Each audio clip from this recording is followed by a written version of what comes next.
Praise lord. దేవుని ప్రశస్తమైన నామమునకు మహిమ కలుగును గాక. ప్రభు నామమున మీ అందరికీ హృదయపూర్వక వందనాలు. ఈ ఉదయకాలము దేవుని వాక్యాన్ని విందాం. ఆదికాండము 26వ అధ్యాయము 13వ వచనము. అతడు మిక్కిలి గొప్పవాడగు వరకు క్రమక్రమముగా అభివృద్ధి పొందుచూ వచ్చెను.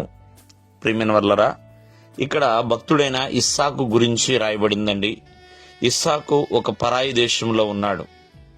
ప్రియమైన వర్లరా, మరి అక్కడ అబీమెలెకు రాజుగా ఉన్నాడు. మరి ఆ దేశంలో ఇస్సాకు మరి చక్కటి పంట పండించడం ప్రారంభించాడు. పొలాన్ని సేద్యం చేస్తున్నాడు.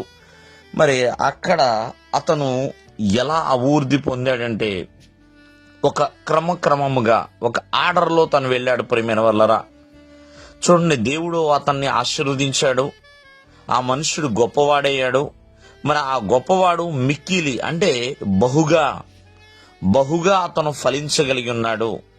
క్రమక్రమముగా తను ఆశీర్వదించబడ్డాడు. ప్రియమైన వర్లరా, బైబిల్ గ్రంథంలో రాయబడుతుంది, మేలు వెంబడి మేలు అని, కృప వెంబడి కృప మనం పొందుకునే వారిగా ఉండాలి. ప్రియమైన వర్లరా, దేవుని కృప మనం అలాగా పొందుకుంటా ఉన్నప్పుడు మన యొక్క అభివృద్ధి కూడా క్రమక్రమముగా బలపడుతూ ఉంటుంది. ఇంకా అంతగా అభివృద్ధి చెందుతూ ఉంటాం. ఇస్సాకు వేరే దేశంలో ఉన్న ఆ యెహోవా అతన్ని ఆశీర్వదించాడంటే కారణం ఏంటి? దేవుడు ఇస్సాకుకి తోడుగా ఉన్నాడు అనే విషయాన్ని మరవకూడదు.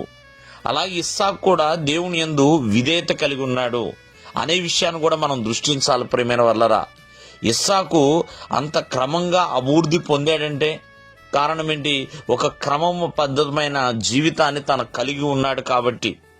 కావున ఈ ఉదయకాలమందు అటువంటి చక్కటి ఆశీర్వాదం పొందుకోవాలంటే ఇస్సాకు వలె మనం విధేయత కలిగి ఉండాలి. ఇస్సాకు వలె ప్రియమైన వర్లరా ఒక క్రమబద్ధమైన జీవితాన్ని కలిగి ఉండాలి. అంతేకాకుండా ఇస్సాకును దేవుడు ఆశీర్వదించాడు కాబట్టి ఆ ఆశీర్వాదం దేవునిదే కాబట్టి ఇస్సాకు కూడా దేవుని యొక్క ఆశీర్వాదం కొరకు ఎదురు చూచిన వాడే. కాబట్టి ప్రతి ఒక్కరు కూడా ఆలోచించేయండి. మరి ఇస్సాకు చాలా కాలము వివాహమైన పిల్లలు లేరండి, అయినా దేవుని కొరకు ఎదురు చూచాడు.